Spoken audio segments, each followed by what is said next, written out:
네, 반갑습니다. 예. 제 설교 차례가 또 돌아왔네요. 제가 계속 성경 클리닉, 교회 클리닉을 계속 하고 있는데요.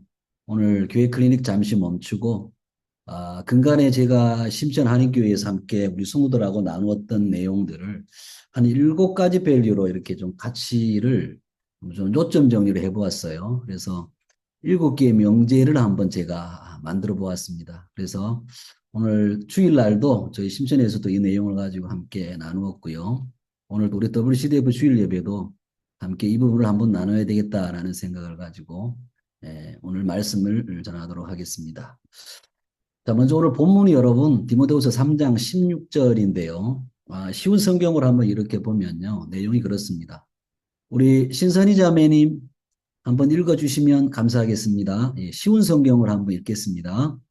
모든 성경 말씀은 하나님께서 감동을 주셔서 기록되었기 때문에 진리를 가르쳐주며 삶 가운데 무엇이 잘못되었는지 알게 해줍니다. 또한 그 잘못을 바르게 잡아주고 의롭게 사는 법을 가르쳐줍니다. 예, 먼저 오늘 본문 말씀에 모든 성경 말씀은 하나님께서 감동을 주셨다 이렇게 되어 있습니다. 누구에게 감동을 주었습니까? 예, 성경의 제자들에게 그렇죠? 마테마가 누가 요한을 비롯한 그 서신서의 제자들, 저자들, 뭐 대표적으로 사도 바울에게 하나님께서 성령께서 감동을 주셔서 기록을 했다라고 합니다. 그렇다면 그 성경에는 어떤 내용이 있느냐라고 했을 때 그 성경은 진리를 가르쳐 준다는 거죠. 여기서 이 진리는 절대 진리를 말하면서 일반적인 진리도 포함되어 있습니다. 절대 진리는 바로 예수 그리스도를 말하죠. 그리고 그 절대 진리신 예수 그리스도 안에 있는 진리의 내용들, 즉 복음의 내용들. 그렇죠. 복음이 예수 그리스도라면 그 복음의 내용들이 무엇인가? 그 내용들까지 성경 속에는 들어있다는 것입니다. 그 내용이 뭐냐면 삶 가운데 무엇이 잘못되었는지 알게 해준다는 것이고 또 그 잘못을 바르게 잡아주고 의롭게 사는 법을 가르쳐 준다라고 합니다. 복음의 내용들이 잘못된 것 수정해주고 의롭게 산다. 여기서 의롭게 산다라고 하는 것은 착하고 뭐 선하게 도덕윤리적으로 완벽하게 산다. 이런 내용이라기보다는 우리가 의롭다라고 칭함을 받은 자들이지 않습니까? 예수님 안에서. 그것을 신학적인 용어로 칭의라고 그러잖아요. 우리가 의로움을 받은 자들, 예수 믿는 자들이 그러면 사는 것이, 사는 방법, 어떻게 살아가야 하는가, 또 무엇을 위해 살아야 하는가, 이런 내용을 성경이 가르치고 있다는 것입니다. 그래서요, 제가 이제 근간에 여러 가지 설교를 하면서 이런 한 7가지 밸류를 한번 제가 만들어 보았습니다. 뭐 제 철학이나 제 생각, 제 관점, 제 사고가 아니고 제 패러다임이 아니고 이것은 디모데후서 3장 16절 안에서 나온 내용들, 이 성경에서 나온 내용들이라고 보면 되겠습니다. 제가 뭐 유명한 사람도 아니고 무명이고요. 저는 뭐 심천의 저 중국 한 구석에서 사역하는 무명의 목사입니다. 제가 뭐 거창한 것을 할 수도 없는 것이고 하나님께서 저에게 주신 그 메시지 또 성경 말씀에 기인한 내용들 그 복음적인 7가지 밸류를 한번 나누고 싶습니다. 이 말씀의 기초에서 제가 이 말씀을 준비를 했습니다. 그렇다면 오늘 우리에게 어떤 가치들을 우리에게 말씀해 주는지 그 복음에 대한 가치를 한번 같이 살펴보도록 하겠습니다. 자, 첫 번째 밸류는 믿음의 반대는 자기 열심이다라는 것입니다. 자, 로마서 14장 23절 한번 읽어주시면 감사하겠습니다. 믿음에서 나오지 않은 것은 다 죄입니다. 예, 여러분, 믿음의 반대는 흔히들 우리들이 뭐 불신이다, 불순종이다, 이런 내용으로 많이 알고 있어요. 그러나 여러분, 믿음의 반대는 자기 열심입니다. 여러분, 언제 우리가 믿음이 있었던 적이 있었나요? 그렇죠? 우리가, 저 사람 참 믿음이 좋다. 저 사람 믿음 정말 대단해. 왜 저렇게 믿음이 없을까? 우리 이런 얘기, 소위 말해서 함부로 많이 했었죠. 여러분, 우리에게는요, 믿음이 없습니다. 사실은 저기서 저 믿음은요, 예수 그리스도가 우리에게 주시는 믿음, 즉 그리스도 영 안에 있는 믿음, 그렇죠? 주님 우리에게 심어 놓으신 믿음이거든요. 성령이 우리 안에 오셔서 우리를 구원하시고 우리 안에 예수를 믿는 믿음을 주셨고 또 그분이 말씀하신 그 말씀을 붙들고 믿음으로 살아가도록 하시는 그 은혜 때문에 우리가 믿음이 있는 자지 우리에게 무슨 믿음이 있습니까? 그렇죠? 우리에게 믿음이 하나도 없더라고요. 근데 우리는 믿음이 좋다 나쁘다 이렇게 평가를 많이 하죠. 여러분 믿음에서 나오지 않은 것은 다 죄다라고 했을 때 저 믿음은요 예수 그리스도 안에서 나오는 거죠. 예, 우리가 믿음이 있다면 우리에게 하나님이 성령으로 우리 안에서 주셨기 때문에 우리에게 믿음이 생겨 나오는 것입니다. 최근에 저희 교회 어떤 권사님이 그런 말씀을 하셔요. 어떤 사람과 참 불편했대요, 관계가. 근데 갑자기 집에 있는데 그분이 좀 불쌍히 여겨지면서 집에서 뭔가 음식을 하나 해가지고 갖다 주고 싶은 생각이 들었다는 것입니다. 아파트 아래층에 살았는데 같은 아파트에. 그래서요, 이건 뭐지? 그래서 자기가 음식을 해서 갖다 주었다고 합니다. 대접을 했대요. 아래층에 내려가서. 근데 마음이 참 너무 기뻤다고 합니다. 그러면서 그분이 하는 말이, 목사님, 이건 뭐 진짜요. 성령이 하신 것 같아요. 저는 그렇지 않거든요. 여러분, 우리의 믿음은 이렇게 격발의 발동에 나온다는 것이죠. 근데 여러분, 우리가 흔히들 믿음이 좋다, 저 사람 믿음이 좋다라고 평가를 하면서 그 사람의 믿음이 좋은 행위들을요, 우리가 높이 평가할 때가 상당히 많아요. 그러나 여러분, 그리스도 안에서 주님이 우리에게 주신 믿음으로 하지 아니하는 모든 것들이 죄라고 그랬어요. 여러분, 우리는 우리의 열심, 우리의 의의를 내세워서 그것이 믿음인 양 신앙생활할 때가 너무나 많죠. 예. 즉 우리 안에 바리새인과 율법 교사들과 서기관들의 믿음이 너무나 많다는 것입니다. 여러분, 우리가 이것을 해서 믿음이 좋다라는 것은 아닙니다. 하나님이 우리 안에 믿음을 심어 주었기 때문에 우리가 그 믿음을 가지고 오늘도 이렇게 하나님 앞에 예배할 수가 있는 줄로 믿습니다. 저 믿음은요, 우리에게 주신 믿음은 하나님의 열심이고, 하나님의 고집이고, 하나님의 열정이죠. 예. 우리의 열심과 우리의 고집과 우리의 열정, 열심으로 하는 것은요, 우리의 의밖에 되지 않습니다. 그래서 오히려 내 열심은 나를 교만하게 만들고, 내 의를 자랑하게 만드는 하나님과 전혀 상관이 없는 결과를 초래할 때가 많은 것이죠. 아브라함도 그렇습니다. 여러분 그렇죠? 자기 열심으로 이스마엘을 낳았어요. 근데 전혀 생명력이 없었죠. 다윗도 마찬가지입니다. 밧세바의 아내 첫 아들을 낳았지만 그 아들은 죽고 말았어요. 자기의 열심이었죠. 사도 바울도 가말리엘 문화, 그렇죠. 유대적인 율법주의자였죠. 그러나 그도 다메섹 도상에서 완전히 깨어지고 말았습니다.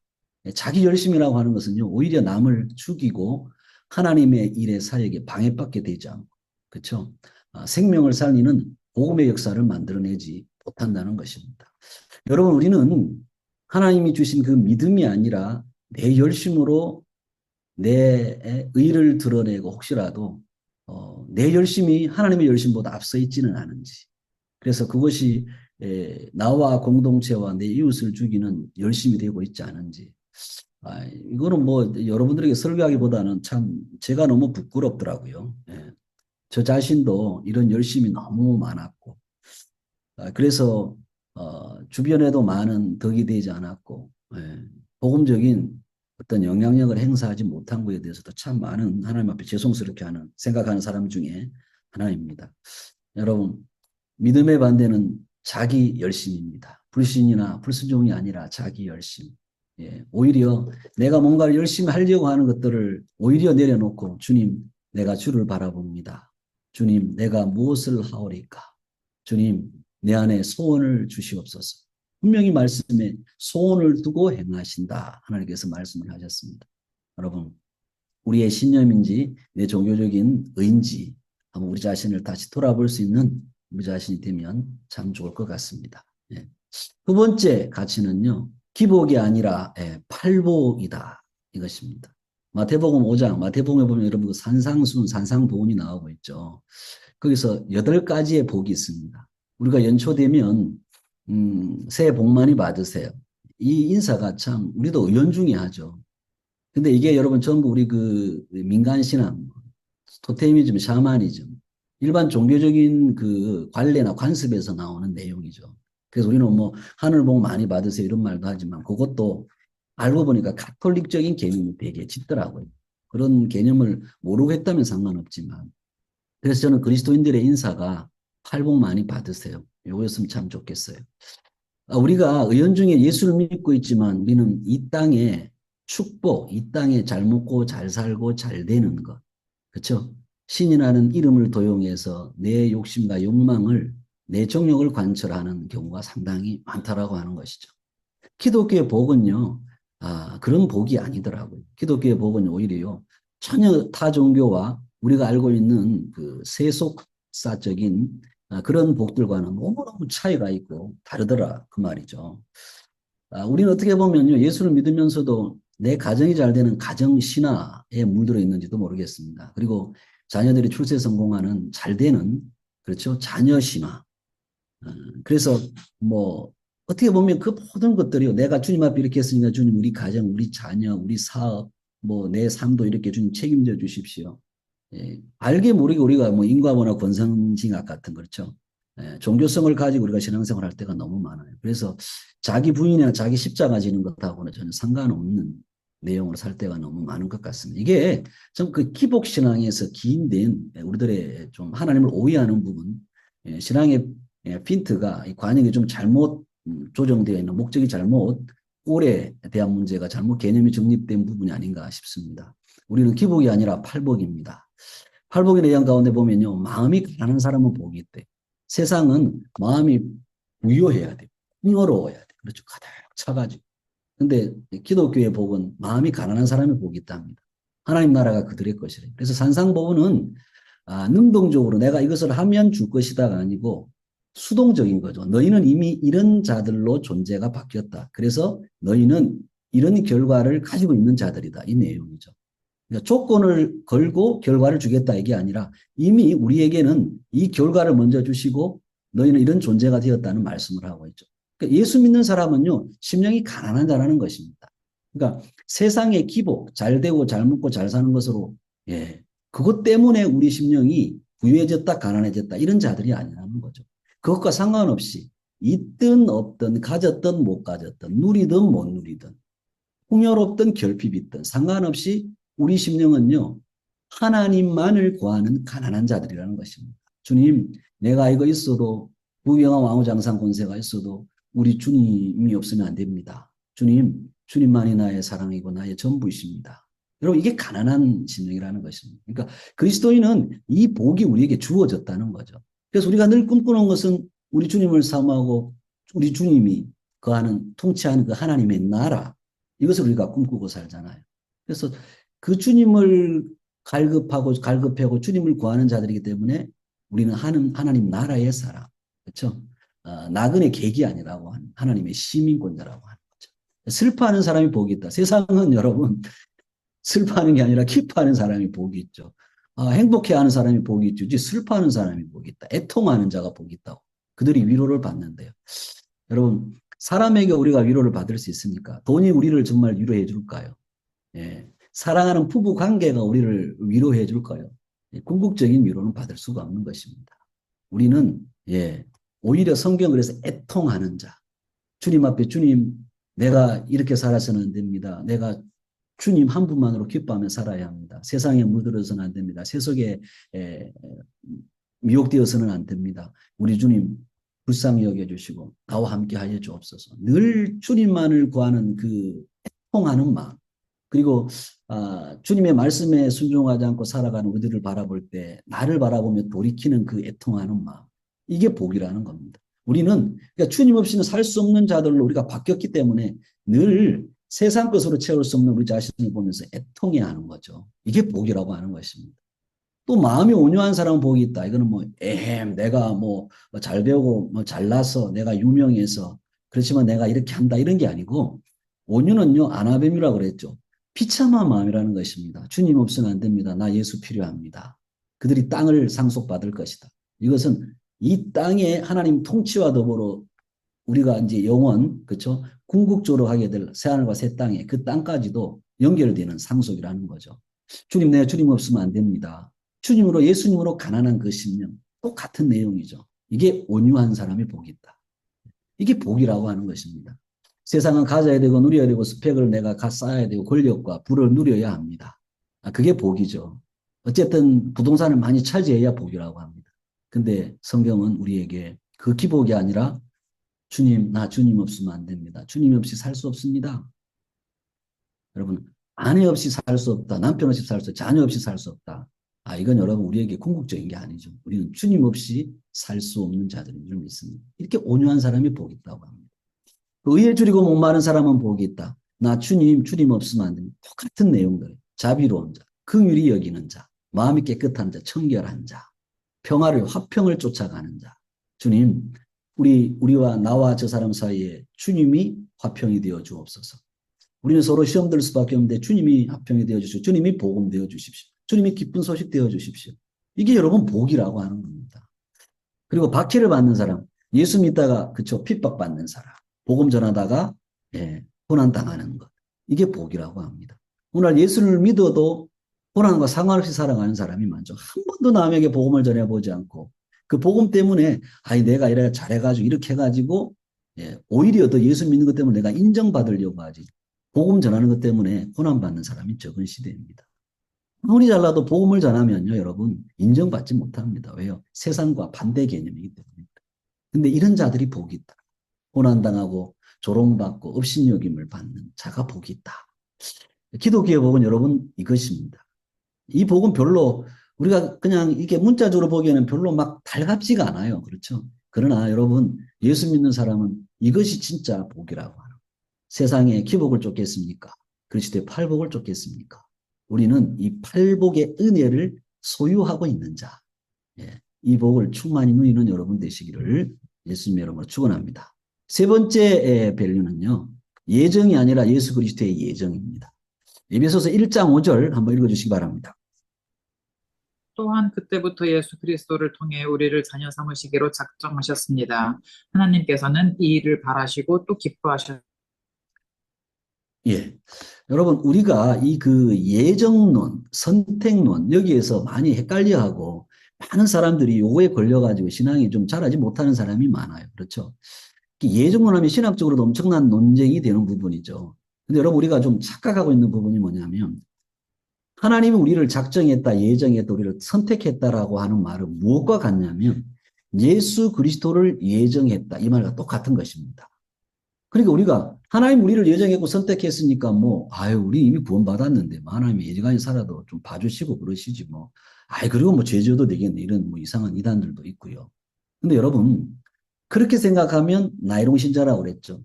그렇지만 그래도 좀 뒤끝이 좀 캥해요. 왜냐하면 그래 선택받고 예정받았는데 뭐 우리는 어차피 뭐 천국 가네 이런 생각이 자꾸 꼬리에 꼬리를 물어요.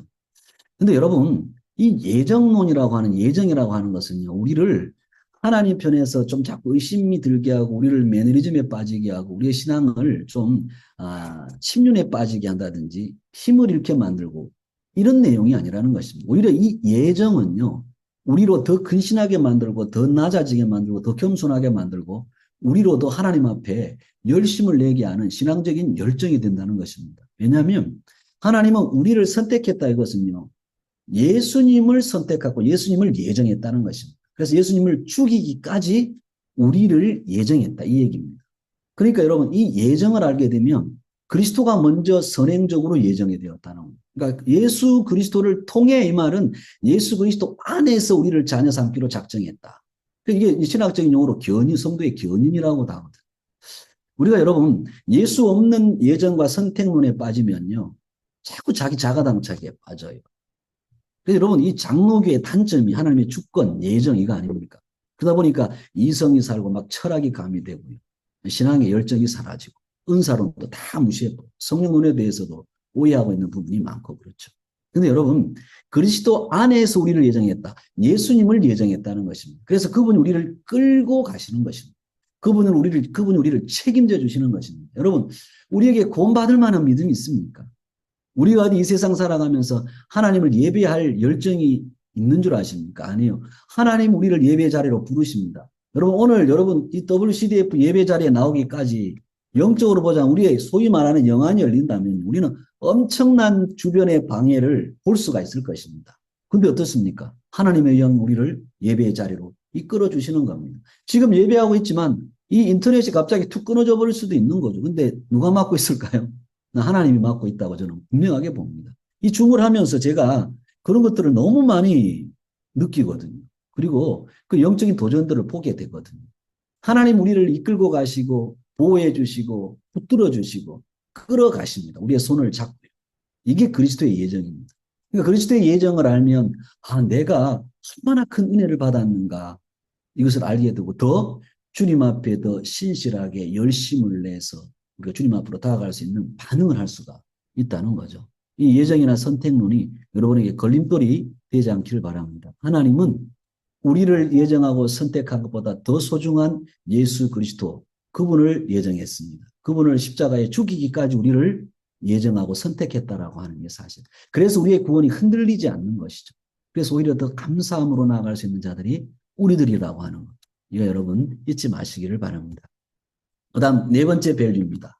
행복이 아니라 거룩이다라고 하는 거죠. 히브리서 12장 10절, 13절로 13장 12절 한번 읽어주시기 바랍니다. 이 땅에서의 아버지는 그들이 가장 좋다고 생각하는 대로 우리를 징계합니다. 그러나 하나님께서는 우리가 그분의 거룩하심을 닮게 하기 위해 징계하십니다. 이와 같이 예수님도 성문 밖에서 고난을 당하셨습니다. 예수님께서는 자기 피로 그의 백성들을 거룩하게 하려고 죽으셨습니다. 아멘. 예. 여러분, 우리가 하나님은 하나님의 자녀들의 행복을 분명히 원하십니다. 근데 그 행복이 우리가 생각하는 행복하고는 사뭇 좀, 그 결이 다르다라고 하는 거죠. 우리는 여러분 예수를 믿으면서 우리가 추구하는 행복이 무엇입니까? 앞에서 말한 기복적인 것들이죠. 잘 먹고 잘 살고 잘 입고 잘 되는 것. 그렇죠? 그런 내용이 아니겠습니까? 그래서 앞에도 말했지만 뭐 가정신화, 자녀신화, 그렇죠? 내 삶의 신화를 막 꿈꿉니다. 그래서 하나님 앞에 영광 돌린다고 하죠. 근데 하나님이 과연 우리가 그런 행복을 통해서 하나님 앞에 영광 돌리기를 원하실까요? 여러분, 우리는 행복보다는 거룩을 하나님이 더 원하십니다. 그래서 하나님은 때로는 우리들의 행복감을요, 거두시고, 때로는 고난과 시련과 역경 가운데서도, 인생의 기근 가운데서도 우리에게 말씀하실 때가 많아요. 그건 뭐냐면, 저대로 두면 그 행복, 그 해프닝에 사로잡혀서 망할 수도 있고, 저대로 두면 하나님과 상관없는 자로 살 수가 있기 때문에 하나님의 간섭하심이 있다는 거죠. 그래서 행복이 아니라 거룩이라고 할 때 이 거룩이라고 하는 것은요, 다른 것이 아닙니다. 하나님과 동행하도록 하는, 하나님과 교제하도록 하는, 하나님과 늘 기도, 대화하도록 한다라고 하는 것이죠. 이것이 여러분 하나님의 거룩입니다. 그러니까 한마디로 말하면 하나님 예수 그리스도와 날마다 사귀고 그분을 예배하게 하는 것이 하나님은 오히려 더 우선적이다라고 하는 것입니다. 예수 없이 우리가 여러분 행복하게 사는 것, 잘 먹고 잘 살고 잘 되는 것, 풍요로운 것, 그거는 여러분 망하는 길이죠. 그래서 여러분 우리가 이 땅에서 고난과 시련과 역경들이 있을 때요. 아, 나와 타인 우리들 인생사가 다 그렇잖아요. 그때 이것이 판단하고 정지할 내용이 아니고 아, 저 사람에게 저 가정에 저 회사에 저 사업장에 저 사람의 삶 속에 예수님이 찾아오시는구나. 우리가 이렇게 보면 되는 것입니다. 그래서 하나님은 내 자녀가 세속화되지 않도록 내 자녀가 사단의 종노릇하지 않도록 내 자녀가 하나님과의 관계에서 분리되거나 멀어지지 않도록 계속 하나님은 우리를 인도해 주신다라고 하는 거죠. 여러분 행복의 그 어원이 해프닝, 그렇죠? 해프닝으로 끝난다는 겁니다.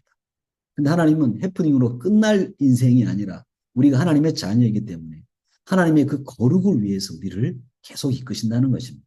그러니까 거룩을 위한다니까 이걸 여러분 우리가 뭐 죄도 안 짓고 그냥 막 뒤에 태두른 사람처럼 산신령처럼 살아가고 천군 천사처럼 살아가면서 오해하시면 안 되고 그런 죄를 짓고 또 불순종하고 이런 수많은 삶 가운데서 하나님 그걸 가지고 전화위복시켜 주신다는 것이죠. 그래서 예수님 만나도록 예수님과 동행하도록 주의 말씀을 붙들고 살아가도록 하나님 나라를 비전 삼고 소망 삼고 살아가도록 이렇게 우리를 만드신다는 거죠. 이게 거룩이라고 하는 것입니다. 여러분 우리가 이 땅의 행복만을 추구하는 신앙에서 거룩을 추구하는 신앙이 되어야 될 줄 믿습니다. 그래서 그분의 거룩하심을 담게 하기 위해서 징계하십니다. 때로는 죄도 고난도 하나님은 그 거룩하신 하나님의 자녀로 만들기 위해서 고난도 허락하신다는 거죠. 그래서 징계가 필요한 것이고 또 예수님도 자기 피로 그의 백성들을 거룩하게 하려고 죽으셨습니다. 왜요? 거룩하게 하려고. 예수님이 하나님의 자녀로 만들기 위해서 십자가로 이것을 이루셨다라고 하는 거예요. 그거 잊지 않도록 하기 위해서 하나님은 우리에게 때로는 행복이 아니라 거룩이다라는 것을 가르치기 위해서 때로는 고난, 시련도 허락해 주신다고 하는 것입니다. 여러분 주변에 아니면 여러분들이 지금 고난을 당하고 있습니까? 시련 중에 있습니까? 예수님이 찾아오시는구나. 저 가정에, 저 사람에게, 저에게 예수님이 찾아오시고 예수님이 말씀하시는구나. 이렇게 보면 되겠습니다. 그래서 그를 위해서 기도해 주고 오히려 더 관심 가져주고 그렇죠. 용기를 주고 형제 자매가 서로 이해하고 용납하는 부분이 있어야 될 줄로 믿습니다. 행복이 아니라 여러분, 하나님은 우리의 거룩을 원하십니다. 여러분의 가정이 행복하기만을 원하지 않습니다. 하나님은 여러분 가정에 예수 그리스도가 제사장 되시고 주님이 주인 되는 그 거룩을 원하십니다.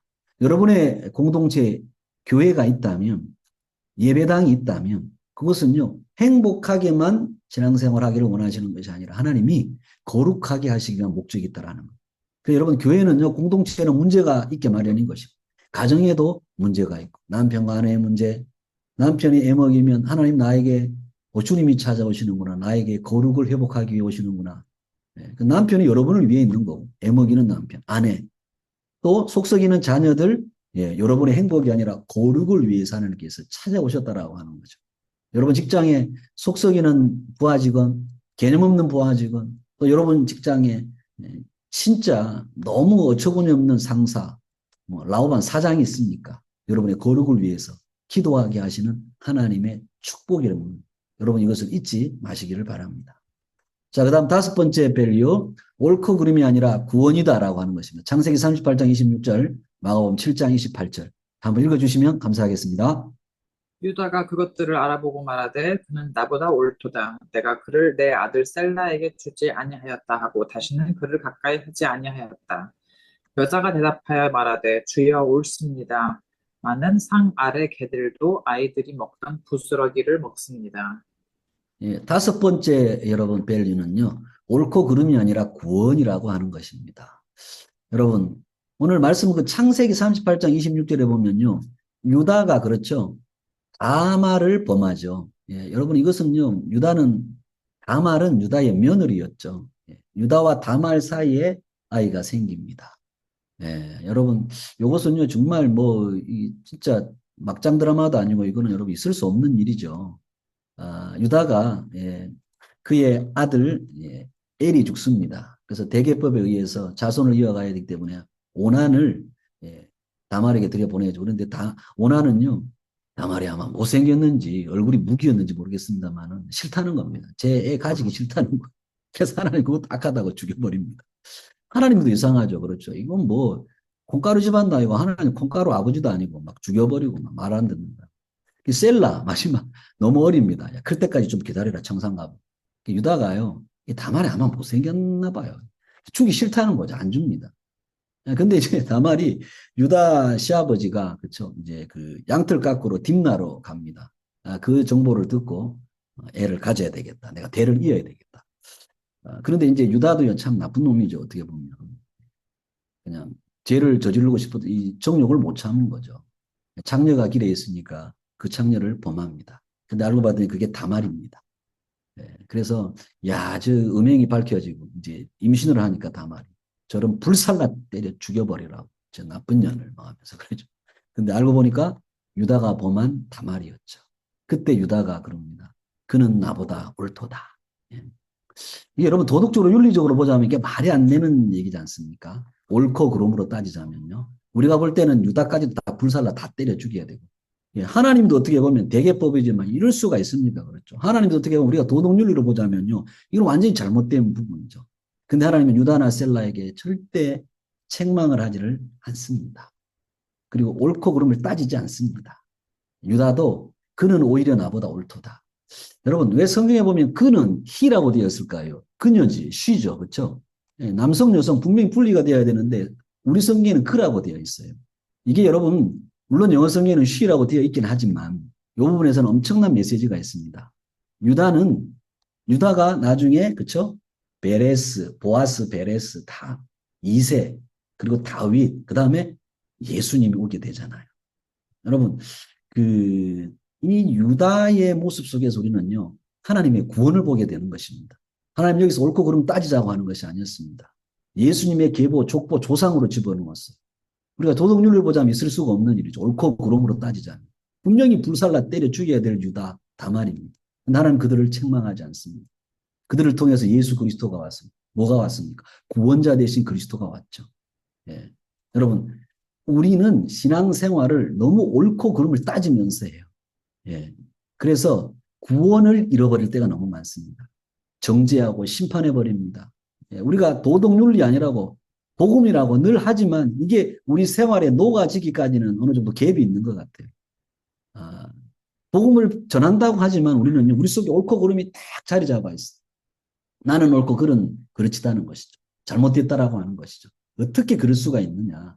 예, 비판하고 정죄하고 그러면서 내가 정말 실망했다 그러고 올인했다 그러고 그럴 수가 있느냐 막 이런 말을 합니다. 근데 여러분 우리 인간은요 모두가 다 옳고 그름을 반복하는 도덕적이고 윤리적인 그 존재에서 벗어나지를 못해요. 나만 그런 게 아니고 남을 욕하는 나도 똑같은 상황 가운데 있는 거죠. 오늘 유다가 그렇습니다. 다말이 그렇습니다. 예. 근데 하나님은 그들을 책망하지 않아요. 그러나 그들을 통해서 예수님은 오시게 되어 있어요. 하나님의 뜻이요. 그들을 구원하기 위한 뜻만 바라보는 것입니다. 그러면서 예수 그리스도가 유다의 죄, 다말의 죄, 우리의 죄 다 지시고 죽어주셨어요. 그리고 그 저주를, 그 죄값을 치러주셨어요. 그러니까 구약의 수많은 사람들의 죄를요. 그들을 그냥 오실 메시아를 보면서 그냥 단순한 용서가 아니고 그들의 죄까지 예수님은 다 지시고 죽어주신 거죠. 그러니까 그는 나보다 옳도다. 즉 희라고 하는 내용이요. 메시아적인 내용을 멀리 바라보면서 고백했던 유다의 고백인 것입니다. 여러분 우리가 얼마나 기독교를 예수를 믿으면서도 이 옳고 그름이라고 하는 이 구조 속에 갇혀가지고요. 헤어나오지를 못해요. 예. 이게 여러분 정말 기독교에서 없어져야 할 내용입니다. 아 뭔가 그런 것이 있다면 하나님께서 구원하시려고 저를 간섭하시네. 뭔가 죄가 드러나서 하나님이 저거 드러나게 하시고 저 사람 고치시네. 낮아지게 하시네. 새롭게 하시네. 저의 삶을 이 땅의 삶도 구원해 가시네. 이렇게 볼 수 있는 시각이 열린 거죠. 그래서 여러분 살인자가 있을지라도 흉악한 흉악범일지라도 우리는 그를 보면서 하나님 저에게도 구원 얻을 수 있는 기회를 주시는 겁니다. 그리고 사실 교도소에 가면 흉악범들이 사형수들이 더 예수만이 믿고 구원받잖아요. 여러분. 옳고 그름이 아니라 구원인 것입니다. 여러분 저거 보십시오. 마가복음 7장 28절에 그 수로보니게 여인 그렇죠. 시돈 지방 이스라엘 변방 이방인이었습니다. 예. 근데 그 수로보니게 여인의 딸이요 귀신 들렸어요. 예수 선생님을 딱 보니까 귀신 쫓아내고 막 병을 고치잖아요. 저분이면 되겠구나. 저분에게 염치에 불구하고 옵니다. 여러분 유대인들이 이방인 상대하면 부정타잖아요. 근데 저 여인이 예수님께 와서 예수님 우리 딸이 귀신 들렸습니다. 좀 고쳐주세요. 예수님이 뭐라고 그래요?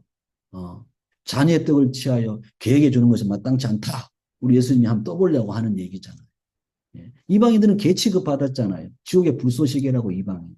근데 그 여인이 뭐라고 합니까? 주여 옳습니다. 그렇지만 개들도 자녀들의 상에서 떨어지는 부스러기를 먹습니다. 예수님이 그 수로보니게 여인을 보고 그 딸내미 귀신을 쫓아낸 줄 알아요. 이 여인이 한번 보십시오. 와, 귀신도 쫓아내고 병도 고치고 저 랍비구나. 진짜 저분이 대단한 분이네. 정말 좋은 분이구나. 근데 야, 우리 자녀들 음식체가 너 같은 걔한테 주는 거 마땅하지 않아 그랬다면 이 여인이 아이고 정말 야, 랍비라고 그러더니 진짜 저 사람 좀 뭐야 저거. 저 사람도 똑같구만. 유대인들하고 똑같네. 우리를 개 취급하고 말이야. 아우 자존심 상해. 됐다 내가 저 동네 오종환 목사 찾아간다 내가 그냥. 아유 무당 찾아갈게 내가 그냥. 이럴 수도 있는 거 아닙니까? 그런데 뭐라 주여 옳습니다. 자기를 인정하는 겁니다. 예, 여기서 예수님이 그러다 이러다 판단하지 않았어요. 옳고 그름을 판단하지 않고 이 여인은 주님 말씀이 맞습니다. 그런데 자녀들의 상에서 떨어지는 거 개들이 주워서 먹습니다. 나는 개입니다. 맞습니다. 그래도 좀 고쳐주시면 안 되겠습니까? 옳고 그름을 따지지 않았어요. 그러자 그 수로보니게 여인의 딸의 귀신이 떠나가고 딸에게 붙어있던 그 딸이 구원받는 역사. 귀신으로부터 구원받는 역사가 있지 않습니까? 옳고 그름이 아니라 구원인 것입니다. 여러분, 여러분이 속해 있는 교회, 여러분이 속해 있는 선교 현장에서 옳고 그름을 따지지 마시고, 저 사람 뭔가 죄가 있다면 그를 위하여 기도해 주면 하나님 저를 구원하여 달라고. 구원의 기회인 것입니다. 옳은 것이 있다면, 예, 그가 하나님께서 역사하셔서 저렇게 바르게 사는구나. 저 사람을 구원하는구나. 이런 개념을 보시면 된다라고 하는 거죠. 우리 그리스도인들이 옳고 그름의 구조, 잣대, 이 제도적인 틀 안에서 빠져나와야 될 줄로 믿습니다. 그렇다면 우리는 엄청난 사랑을 하게 되고 긍휼히 여기게 되고 겸손해질 수 있는 하나님의 은혜가 임하게 된다는 것이죠. 모든 것이 옳고 그름이 아니라 구원의 시각이죠. 아, 저 사건, 사고, 저 현상들, 저 상황들, 저게 다 하나님께서 하나님의 구원의 계획을 이루어 가시는 것이구나. 이것을 볼 수 있는. 그러면 인내하게 되고 참아주게 되고 기다려주게 되고 판단 정지하지 않게 된다는 거죠. 자, 다음입니다. 여섯 번째 밸류, 골드가 아니라 가시다. 마태복음 6장 24절 한번 읽어주시면 감사하겠습니다. 아무도 두 주인을 섬기지 못한다. 한쪽을 미워하고 다른 쪽을 사랑하든지 한쪽을 귀중히 여기고 다른 쪽을 업신여길 것이다. 너희는 하나님과 재물을 같이 섬길 수 없다. 여러분 요즘에 한국 경제도 또 지구촌의 경제가 많이 좋지 않죠. 그래서 경제가 좋지 않은 요즘에 이 골드 사재기를 많이 한다고 합니다. 여러분들도 혹시 또 설교 듣는 분들 중에서 골드가 있는 분들이 사재기 하셨는지는 모르겠는데요. 저도 한번 사재기 하려고 우리 딸내미 그 돌반지 있는 거 봤더니 세차용을 훔쳐 가버렸는지 하나도 없어요. 어떻게 된 거지? 금값이 요즘에 금값이라고 합니다. 여러분 골드가 아니라 여섯 번째 밸류는 가시입니다. 여러분 저 골드 철자가 GOLD인데요. L 저 작대기 하나만 빼버리면 하나님이 되죠. 여러분 돈의 가치라고 하는 만문의 가치는요. 저 작대기 하나의 가치입니다. 근데 저 작대기 하나인 가치를 가지고 우리가 저게 하나님이 되어 있는 부분이 너무 많아요. 저 작대기 하나만 탁 던져버리면 하나님이 되잖아요. 우리 신앙이 아무리 좋다고 하지만 물질적인 시험과 고난을 통과해야 우리의 신앙은 진짜 신앙이다라고 하는 말이 있습니다. 그래서 칼빈은 주머니가 회개해야 진짜 신앙이다. 이런 말을 했었죠. 오늘날 교회 안에도 우리가 사역을 하면서도 이 물질을 초월하지 못한 자들이 너무 많아요. 물질이 하나님이 돼가지고. 근데 저 물질이라고 하는 돈이라고 하는 것은 저 작대기 하나의 가치인 것입니다.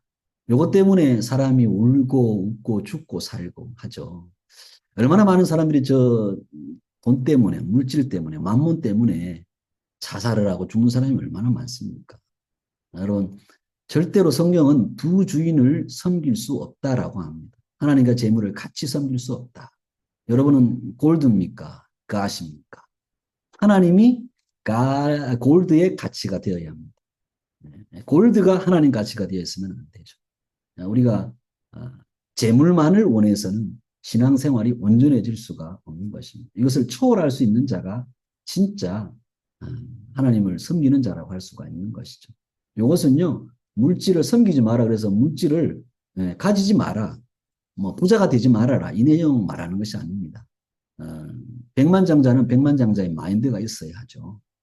그리스도인은 백만장자가 될지언정 그것은 아닙니다. 그 기복이 아니라 팔복인 거죠. 나는 주님으로 가난합니다. 주님, 나에게 이 백만장자가 되겠다면 이것을 왜 나에게 허락하셨습니까? 이것을 묻는 자들이 크리스찬인 것이죠. 우리는 뭐 무소유, 청빈, 청렴을 그것을 뭐 우리의 신앙으로 내세우는 자 아닙니다. 뭐 그렇게 해서 살아도 되지만 우리는 가져도 상관없습니다. 그러나 그 가진 것이 우리의 정신 세계를 사로잡지는 못한다라고 하는 거죠. 이게 그리스도인인 것이죠. 다른 쪽을 업신여 우리는 천억만금을 가져도 저 골드는 업신여길 수 있는 자, 이 마인드를 가진 자들 아니겠습니까? 이게 하나님과 절대로 대체될 수가 없다라고 하는 거죠. 혹시 경제가 힘들어서 어려워서 하나님 앞에 물질을 구하는 자 있습니까? 부하게도 마시고 가난하게도 마시고 그 기도를 분명히 하고 있을 것입니다. 그러나 주님 또 필요를 채우는 분인 줄 믿습니다. 그러나 이 골드가 이 시대에 우상이 되어서는 안 된다라고 하는 부분을 한번 잠시 생각해 보았고, 이 부분에 제가 우리 중고등부 수련했는데요. 너희들의 목적과 너희들의 삶의 꼴이 무엇이냐 그러면서 절대로 이 황금 만능이 되어서는 안 된다. 이 내용을 전했던 것이 생각이 납니다. 혹시 여러분들도 이 물질 때문에 힘들어하고 어려워하고 고통스럽습니까? 우상이 되지 않도록 기도하시기 바랍니다. 그러나 분명히 하나님은 여러분의 필요를 채우시는 하나님이신 줄로 믿습니다. 골드가 아니라 가시입니다. 마지막 일곱 번째 가치는요. 사람은 믿음의 대상이 아니라 기도의 대상인 것입니다. 야고보서 5장 16절 말씀 한번 같이 읽어보겠습니다. 서로 죄를 고백하며 병 낫기를 위해 서로 기도해 주십시오. 의로운 사람이 기도할 때 큰 역사가 일어납니다. 예, 여러분 우리가 흔히들 그러죠. 사람은 믿음의 대상이 아니고 사랑의 대상이다라고 합니다.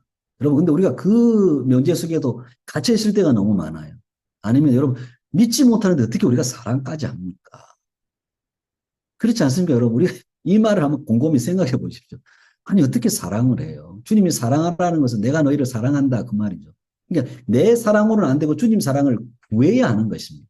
그러니까 우리는요, 사람을 사랑의 대상 삼을 수도 없어요. 근데 우리가 이 말에 함정에 빠져 있어요. 사람은요, 믿음의 대상, 사랑의 대상도 아닙니다. 기도의 대상인 줄 믿습니다. 예.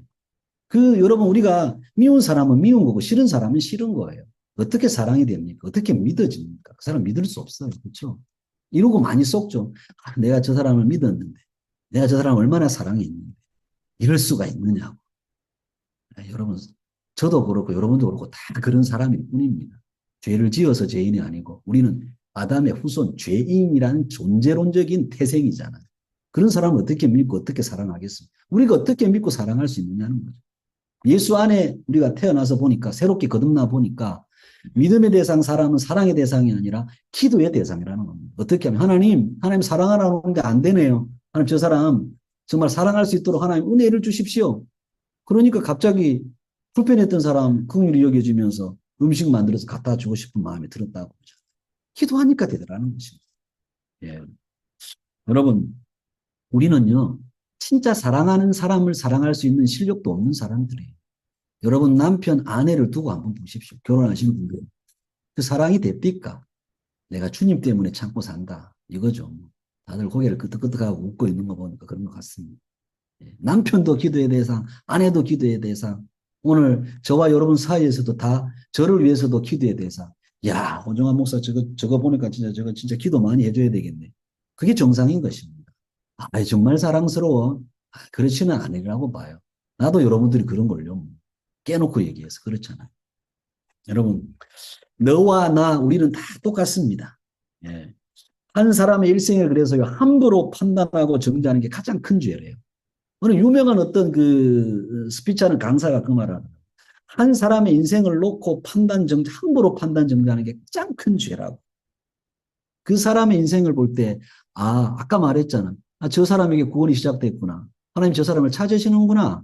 죄나 문제 앞에서. 그래서 기도해 줄 대상이 우리 서로라고 하는 거죠.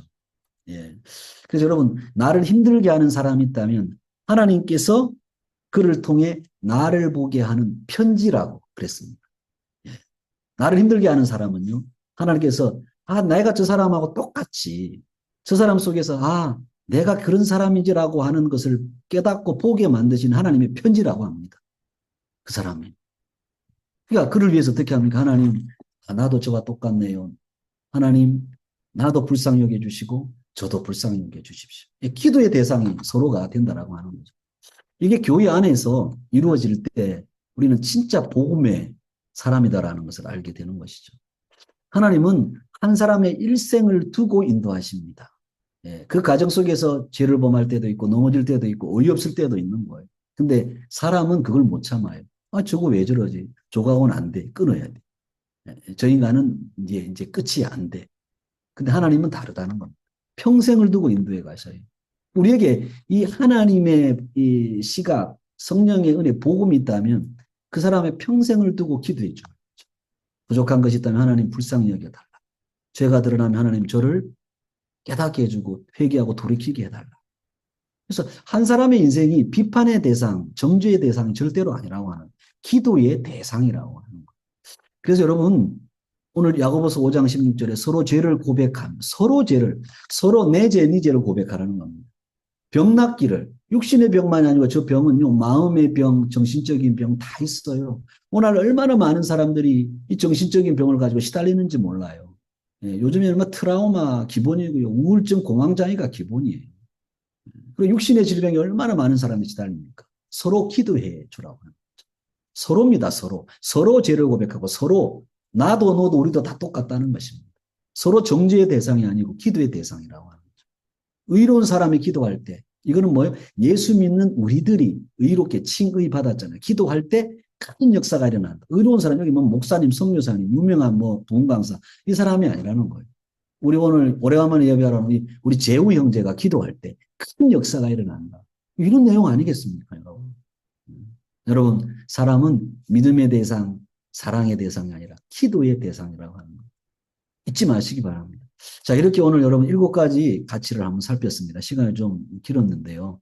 한번 쭉 한번 읽어보겠습니다. 믿음의 반대는 자기 열심, 기복이 아니라 발복이다. 예정이 아니라 예수 그리스도의 예정이다. 행복이 아니라 거룩입니다. 옳고 그름이 아니라 구원입니다. 골드가 아니라 가시입니다. 사람은 믿음의 대상이 아니라 기도의 대상입니다. 여러분, 요것 중에 한 가지라도 기억하고 우리 삶에 하나님 은혜를 달라고 실천할 수 있는 성령님 소원을 달라고 우리가 한번 그렇게 기도했으면 좋겠습니다. 오늘 말씀 생각하시면서 우리 같이 한번 이 시간에 기도하는 시간 갖겠습니다. 같이 기도하겠습니다.